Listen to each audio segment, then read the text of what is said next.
আসসালামু আলাইকুম। পবিত্র ঈদুল আজহার অগ্রিম শুভেচ্ছা জানিয়ে আমি সাইদা আবারও প্রতিবারের মতো হাজির হয়ে গেলাম একটা মুখরোচক রেসিপি নিয়ে।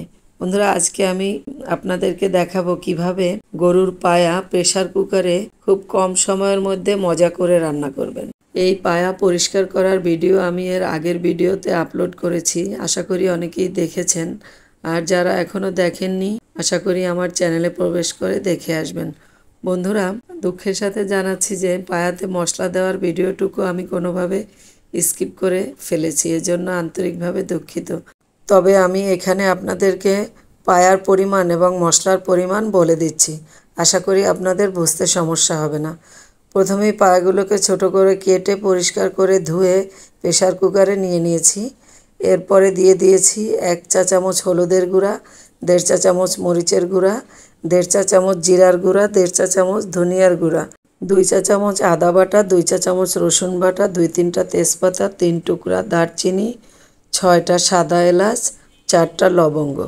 এখন এর মধ্যে দিয়ে দেব বড় সাইজের 2টা পেঁয়াজ কুচি।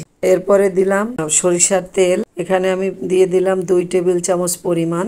এখন এটাকে একটু ভালোভাবে মিক্স করে নিয়ে চুলাটাকে ধরিয়ে নিলাম। পায়াটাকে এভাবে কষিয়ে রান্না করলে নিহারির স্বাদ বহুগুণে বেড়ে যায়। তো আমি এভাবে প্রেসার কুকারের মধ্যে ভালোভাবে পায়াগুলোকে কষিয়ে নিলাম। এক পর্যায়ে যখন ভালোভাবে কষানো হয়ে যাবে, দেখতেই পাবেন যে এর থেকে তেল ছেড়ে এসেছে। এই অবস্থায় এর মধ্যে আমি পরিমাণ মতো পানি দিয়ে দেব। যেহেতু পায়া রান্নায় একটু সময় বেশি লাগে, সেক্ষেত্রে ঝোলের পরিমাণটাও একটু বেশিই দিতে হবে। তো আমি এখানে প্রায় 2 লিটারের মতো পানি দিয়ে দিয়েছি। পানিটা দিয়ে একটু মিক্সড করে দিলাম। এখন ঢাকনা দিয়ে রান্না করব 25 মিনিট। এই অবস্থায় চুলার আঁচ হাই করে রান্না করতে হবে। যখন প্রথম ছিটি উঠবে, ঠিক সে অবস্থায় চুলার আঁচ মিডিয়াম লো করে দিতে হবে। এই লো অবস্থায় 25 মিনিট রান্না করব। 25 মিনিট পরে আপনাদেরকে ঢাকনা খুলে দেখাচ্ছি।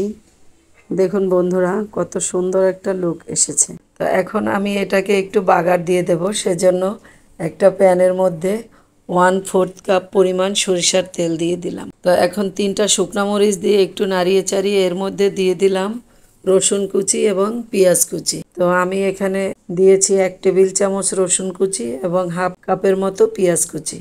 এখন এটাকে নাড়িয়ে চাড়িয়ে একদম একটু গোল্ডেন কালার করে নিয়েছি, তবে গোল্ডেন ব্রাউন কালার করিনি।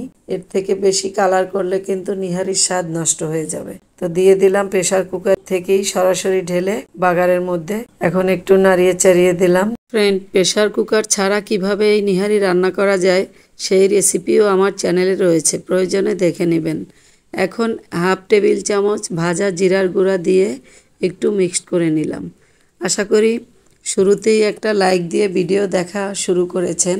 এখনও যারা আমার চ্যানেলটিকে সাবস্ক্রাইব করেননি, প্লিজ সাবস্ক্রাইব করে নেবেন আর বেল বাটন অন করে দিবেন। আর যারা অলরেডি সাবস্ক্রাইব করে দিয়েছেন তাদেরকে অসংখ্য ধন্যবাদ।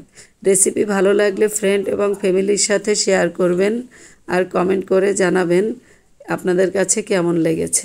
এই নিহারি দিয়ে চালের রুটি, আটার রুটি, পরাটা, লুচি সব কিছু দিয়েই খেতে বেশ ভালো লাগে। আজ এ পর্যন্তই বিদায় নিচ্ছি। দেখা হবে আবারও কোনো নতুন রেসিপি নিয়ে। আল্লাহ হাফেজ।